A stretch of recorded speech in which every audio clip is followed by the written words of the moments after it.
l'agroécologie, on peut la considérer comme la combinaison en fait, de trois dimensions très importantes. La première, c'est l'agroécologie comme une science, la combinaison et le rapprochement entre agronomie et écologie. L'agroécologie, c'est aussi prendre en compte finalement les pratiques des agriculteurs comme un réel savoir et donc intégrer ces connaissances pour développer des systèmes agroécologiques. Et enfin, l'agroécologie comme un mouvement social où les cœurs d'alimentation et d'agriculture seraient en prise très forte avec les interrogations actuelles de la société.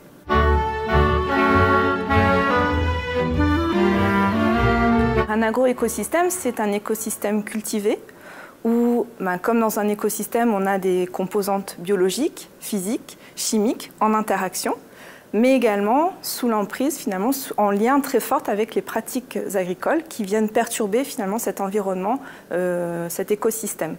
Donc l'agroécosystème prend en compte les interactions fortes entre les composantes physiques, chimiques, biologiques et les pratiques agricoles au sein d'un agroécosystème.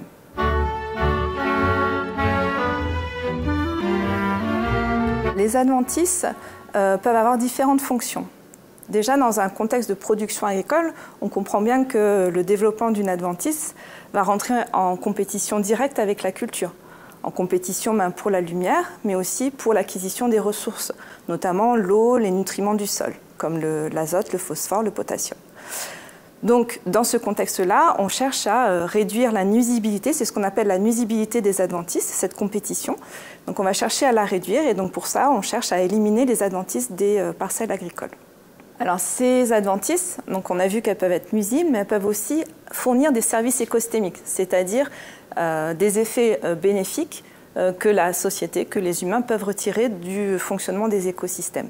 Par exemple, les adventices peuvent fournir des ressources trophiques à des auxiliaires de culture. Donc ces ressources, par exemple, ce sont du nectar ou du pollen ou des graines qui vont être consommées par des auxiliaires de culture qui vont pouvoir ensuite réguler des ravageurs, par exemple le méligète, donc qui est un insecte qui vient manger les boutons floraux du colza. Dans un contexte d'agroécologie, on va chercher à développer des manières de produire qui vont à la fois réduire cette fameuse nuisibilité, donc les impacts négatifs liés à la présence des adventices dans les champs cultivés, mais aussi leurs effets bénéfiques, comme les services de régulation qu'ils peuvent fournir aux agroécosystèmes. En agronomie, la gestion des adventices, donc c'est un problème qui est ancestral, de gérer les adventices au sein des systèmes agricoles. Donc pour cela, le levier principal, c'est la rotation. Et donc c'est vrai que dans l'évolution de l'agriculture a fait qu'on a diminué en fait la longueur des rotations et la diversité cultivée, ce qui a généré de nombreux problèmes, notamment en sélectionnant finalement des adventices qui vont devenir de plus en plus nuisibles au sein des agroécosystèmes. Donc cette sélection repose sur le fait qu'on a limité le nombre de cultures dans les rotations, limité aussi la diversité botanique des cultures, donc notamment en mettant de plus en plus de céréales dans les systèmes agricoles, dans les rotations. On va aussi mobiliser des herbicides qui vont sélectionner finalement des adventices qui sont de plus en plus nuisibles au sein des systèmes agricoles. Les adventices que l'on retrouve dans les parcelles agricoles et dans une culture donnée est très proche botaniquement de la culture principale. Donc le fait de cette proximité botanique fait que les herbicides que l'on utilise vont être sélectifs de la culture principale et donc vont être aussi sélectifs d'un cortège d'espèces qui sont très proches botaniquement de la culture. Donc dans une culture de blé, actuellement, donc, il y a plusieurs graminées gênantes, mais notamment on peut citer le vulpin. Donc comme je vous l'ai indiqué, donc, on va chercher à gérer les adventices de manière agroécologique en augmentant la diversité cultivée et aussi en essayant d'augmenter la compétitivité des cultures et limiter la nuisibilité des adventices. Donc pour cela, nous avons deux leviers. Pour augmenter la diversité cultivée dans les systèmes agricoles, nous avons deux leviers. Un levier d'augmentation dans le temps et dans l'espace, via l'introduction de prairies temporaires dans les rotations céréalières. On peut également mobiliser le couvert intermédiaire. Donc un couvert intermédiaire, en fait, c'est un couvert qu'on va semer entre deux cultures principales. Donc en général à l'automne, et donc il va être détruit ensuite pendant l'hiver, et avant de réinstaller une nouvelle culture au printemps suivant. Donc cette interculture Elle peut être en sol nu, et donc là on a souvent du coup des adventistes qui vont pouvoir lever à cette période-là, réaugmenter le stock semencier et avoir un impact sur la culture suivante. Donc là, une stratégie, c'est d'introduire un couvert végétal, donc un couvert intermédiaire, qui va, comme pour les prairies, occuper le sol, limiter la germination des adventices. Et puis ces couverts peuvent être aussi soit fauchés, soit pâturés. On peut voir ça dans les plaines céréalières. Donc pâturer ces couverts intermédiaires et donc de la même manière que pour des prairies, perturber le cycle des adventices. Donc le deuxième levier repose sur la diversification dans l'espace. Donc pour cela, on peut associer des cultures pour augmenter leur compétitivité. Donc par exemple, associer une céréale avec une légumineuse et leurs combinaisons vont faire qu'elles vont être plus fortes, plus compétitives vis-à-vis des adventices. Un autre levier aussi, toujours dans l'espace de la parcelle agricole, on peut associer une culture principale avec une plante de service. Donc une plante de service, c'est une plante que l'on va semer dans un couvert végétal, dans une culture, non pas pour une fonction de production, mais parce que par son développement, elle va aider finalement la culture principale via différents processus. Par exemple, si on associe une céréale avec une légumineuse, la légumineuse va fournir de l'azote ou va fournir de l'azote à la culture principale. Le fait d'associer une culture avec une plante de service, là encore, ça peut augmenter la compétitivité du couvert végétal vis-à-vis du développement des adventices. En conclusion de cette partie, on peut chercher à augmenter la compétitivité des cultures via ces différents leviers dans l'espace et dans le temps.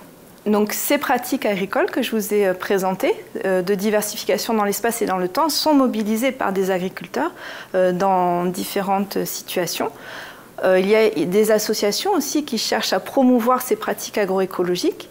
Par exemple, l'association Agrophile, qui à l'échelle de l'Île-de-France cherche d'une part à promouvoir l'agroforesterie, qui est une pratique agroécologique d'association des arbres dans les systèmes cultivés, et également une pratique de gestion du pâturage, notamment des couverts intermédiaires que j'ai évoqués pour gérer les adventices. Par exemple, sur le plateau de Saclay, il y a eu une plantation importante de haies. Donc ces haies ont plusieurs fonctions finalement dans le paysage agricole, puisqu'elles sont implantées dans les cultures, en bordure de culture. Elles permettent à la fois de modifier le microclimat, de limiter les problèmes d'érosion par exemple, mais aussi d'héberger finalement, de représenter un habitat favorable à une diversité floristique et faunistique intéressante dans les systèmes agricoles. Planter des haies est un élément complexe parce que c'est aussi une emprise sur le sol, donc il faut avoir l'aval du propriétaire de la parcelle agricole, donc il y a des difficultés à mettre en place ces haies d'un point de vue juridique et administratif. Et en plus, ça prend aussi sur les surfaces agricoles, donc ça réduit aussi potentiellement la production agricole, mais c'est un investissement sur le long terme. Donc pour les exploitants actuels, mais aussi les exploitations futures. Donc il n'y a pas de label pour l'agroécologie, donc ce qui peut être peut-être une difficulté pour mettre en visibilité ces pratiques agroécologiques. L'agroécologie, c'est avant tout un ensemble de principes que l'on mobilise dans un système agricole pour augmenter la diversité cultivée, augmenter les régulations biologiques et limiter l'usage d'intrants dans les systèmes agricoles.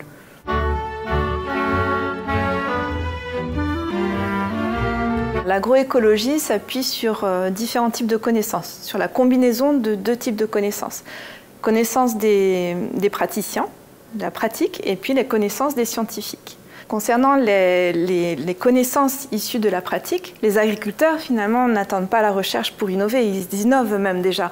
Ils testent des choses, des innovations, et qui sont très liées à leur contexte de production. Le rôle de la recherche, c'est de produire des connaissances qui vont chercher à comprendre finalement quelles sont les conditions favorables, les conditions de mise en place de ces pratiques agroécologiques, de manière à les étendre à une grande diversité d'environnements, de milieux et d'agriculteurs. Donc on a du coup une combinaison et un intérêt finalement à avoir ces deux grands types de connaissances, des agriculteurs qui testent des innovations dans leur contexte de production et des chercheurs qui vont chercher à identifier finalement les conditions de réalisation, de mise en place de ces pratiques agroécologiques dans des contextes très différents de production agricole. Donc pour conclure, on voit bien que ces deux types de connaissances sont complémentaires.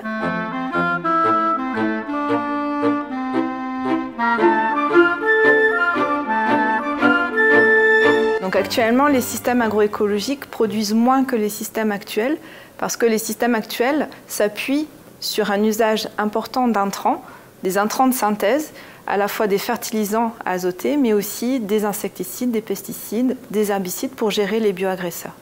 Il est donc nécessaire actuellement, pour appuyer l'agroécologie, de développer une politique agricole qui soutienne ces pratiques qui sont moins performantes actuellement que les systèmes conventionnels, pour pouvoir développer et promouvoir ces pratiques agroécologiques au plus grand nombre. Donc face aux bouleversements futurs qui nous attendent, donc changement climatique, l'énergie, le coût de l'énergie, des intrants chimiques, mais également un durcissement de la réglementation. Donc on peut faire le pari que les systèmes agroécologiques seront plus résilients et plus performants. Et donc dans ces systèmes agroécologiques, on peut imaginer que les adventices peuvent jouer un rôle fonctionnel très important parce qu'elles représentent des ressources trophiques pour d'autres organismes et donc elles contribuent finalement aux régulations biologiques au sein des agroécosystèmes et au bon fonctionnement des cultures. Les adventices ont également un rôle plus global à jouer, donc le fait de les maintenir contribue à préserver finalement la biodiversité à l'échelle des paysages agricoles.